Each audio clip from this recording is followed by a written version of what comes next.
அதுக்கடுத்து பார்த்தீங்கன்னா மீன லக்னம்.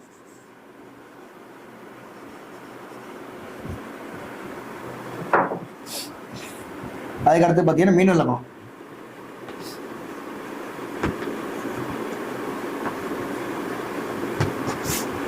மீன லக்கணத்துக்கு நேர் 7ஆம் வீடு பாருங்க, கன்னி வீடா வருது. அப்போ வந்து பாருங்க மீன ராசி மீன லக்கணம் ஃபர்ஸ்ட். அதுதான் என்ன லக்கணமா இருக்கோ அதுதான் ஃபர்ஸ்ட் எடுக்கணும். மீன ராசி மீன லக்கணம். ரெண்டாவது மேஷ ராசி மேஷ லக்கணம். மேஷ ராசி மேஷ லக்கணம். மூணாவது கன்னி ராசி கன்னி லக்கணம். ஒரு நாலாவது பார்த்தீங்கன்னா இது ஒரு துலா ராசி துலா லக்கணம். இதை தாண்டி வேற வராது.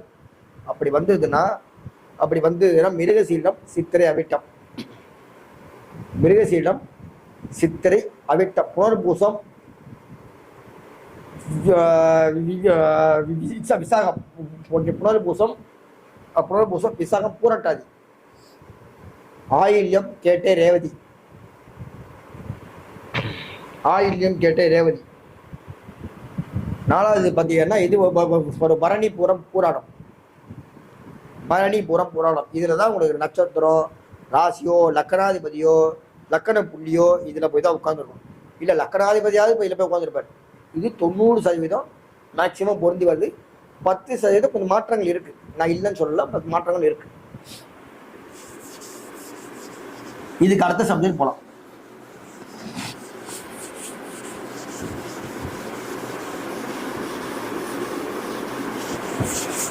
எத்தனையோ பேருக்கு இன்னைக்கு இருக்கக்கூடிய சூழ்நிலை பார்த்தீங்கன்னா குலதெய்வம். சார் குலதெய்வமே எங்களுக்கு தெரியல,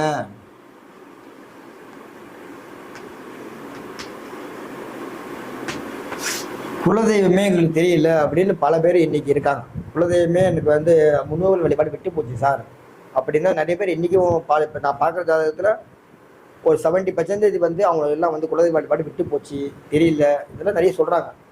சார் எங்கள் குடும்பத்தில் பார்த்தீங்கன்னா நாங்கள் வந்து பார்த்தீங்கன்னா நாங்கள் பெருமாளை வழிபாடு பண்ணோம்.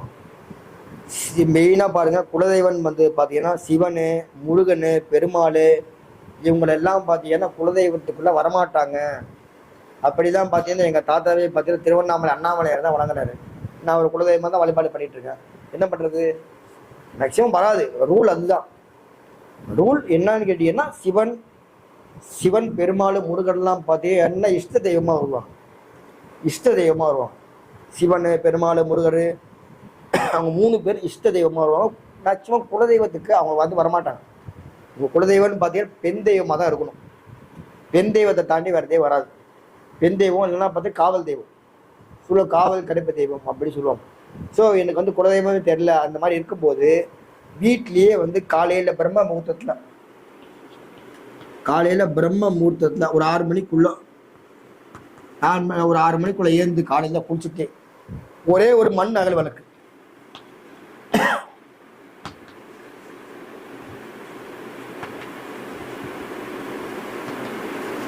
மண் அகல் விளக்குல இழுப்பு எண்ணெய். இப்போ இருக்கக்கூடிய இழுப்பு எண்ணெயில் வந்து நிறைய கலப்படம் வருது. ஸோ சுத்தமான இழுப்பெண்ணெய் அது எங்கே வந்து பார்த்து நீங்கள் வாங்கி நாட்டு மருந்து கடை இதெல்லாம் வந்து நிறைய கலப்படம் இருக்குது. நம்ம வந்து ஒரிஜினலாக எங்கே இருக்குன்னு நம்ம வந்து நம்மளால் ரெக்கமெண்ட் பண்ண முடியல. எங்கள் வீட்டு பக்கத்தில் சென்னையில் பல்லாவரத்தில் அங்கேயே வந்து ரெடி பண்ணுறாங்க. அங்கேயே வந்து மிஷினு நானே பார்த்துருக்கேன். போய் அங்கேயே ரெடி பண்ணி அவனே பியூராக ரெடி பண்ணி தரான். ஸோ நான் அங்கே தான் வாங்கி வீட்டில் தீபம் ஏற்றிட்டுருக்கேன்.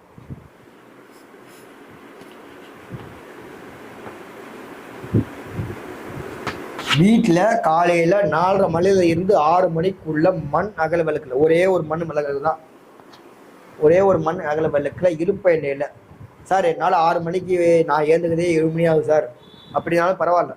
நீ 7 மணிக்கு ஏந்து குளிச்சுட்டு காலையில் ஒரு சின்ன ஒரு அந்த மண் அகல் விளக்கு, ரொம்ப பெருசாக இருக்குன்னா இல்லை, சின்னதாக இருந்தாலும் போதும். ஒரு மண் அகல் விளக்குல பக்கத்தில் வந்து பக்கத்தில் பார்த்தீங்கன்னா ஒரு அந்த சொம்பில் வந்து தண்ணி வைக்கணும். ஓகேங்களா. நம்ம வந்து சாப்பிடும்போது தண்ணி தகடணும். அப்போ தீபத்துக்கு பக்கத்தில் ஒரு சொம்பு தண்ணி இருக்கணும். மெயினாக பார்த்துக்கேன். காலையில் இழுப்ப எண்ணெயில் என்னோட குலதெய்வம் எங்கே இருக்குன்னு தெரியாது.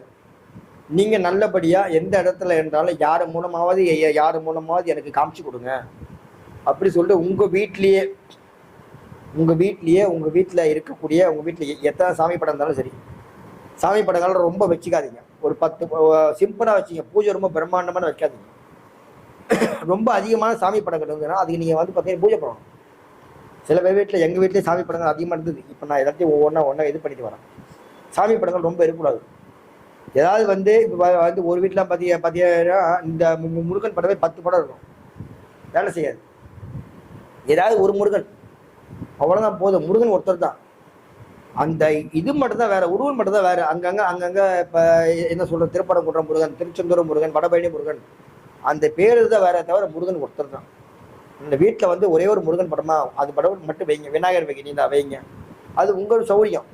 உங்கள் வீட்டில் ஏதாவது வந்து பார்த்தீங்கன்னா ஒரு படம் மட்டும் வைங்க, தப்பு கிடையாது. ஒரே படம், அதாவது ஒரே படமா 2 படமா வைக்காதீங்க. 2 படமா 3 படமா வைக்காதீங்க, வேலை செய்யாது. காலையில் மண்ணு கிழவுல சுத்தமான இடுப்பு எண்ணெயில் என்னுடைய குலதெய்வம் என் கனவுல நல்லபடியாக வந்து காமிச்சு கொடுங்க, யார் மூலமாவது எனக்கு காமிச்சு கொடுங்க சொல்லிட்டு 48 நாள் 48 டேஸ் 48 டேஸ் வந்து வீட்லேயே வந்து விளக்கேற்றுங்க. வீட்லேயே விளக்கேற்றுக்க காலையிலேயே ஏற்றணும், சாயந்தரமும் ஏற்றணும். காலையிலேயே ஏற்றணும், சாயந்தரமும் ஏற்றணும், வீட்லேயே விளக்கேற்றுங்க. இது நீங்கள் ஏற்ற 48 நாள். சார் எனக்கு ஒரு சில பேர் தெரியல சார் அப்படி சொல்லுவாங்க. 48 நாளுக்கு தெரியல அப்படி கேட்டீங்கன்னா 90 நாள்.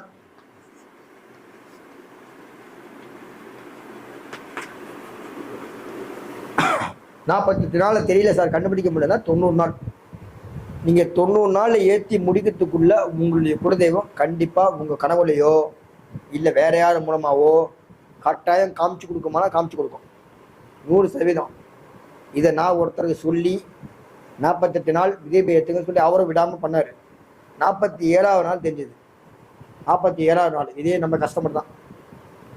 எதா இருந்தாலும் எனக்கு ஃபோன் பண்ணி கேட்பாப்பேன், தம்பி மாதிரி ஃபோன் பண்ணி கேட்பாப்பேன். 47ஆவது நாள் அவங்களுடைய குலதெய்வம் கண்டுபிடிச்சி சொந்தக்காரங்க மூலமாக யாரோ ஒருத்தர் மூலமாக வந்து அவங்க வீட்டுக்கு வந்து சொல்லி கண்டுபிடிச்சாங்க. இது எப்படி நான் கண்டுபிடிச்சேன்னா, தெய்வம் இந்த மாதிரி இருக்குது, தெய்வம் இந்த மாதிரி அமைப்பில் இருக்கும். உங்கள் தெய்வம் பார்த்தீங்கன்னா பெண் தெய்வமா ஆண் தெய்வமா எத்தனை தெய்வங்கள் இருக்கும் அவ்வளோதான் சொல்ல முடியும். ஏன்னா குலதெய்வம் கண்டுபிடிக்கிறது சாமானியமான வேலை இல்லை.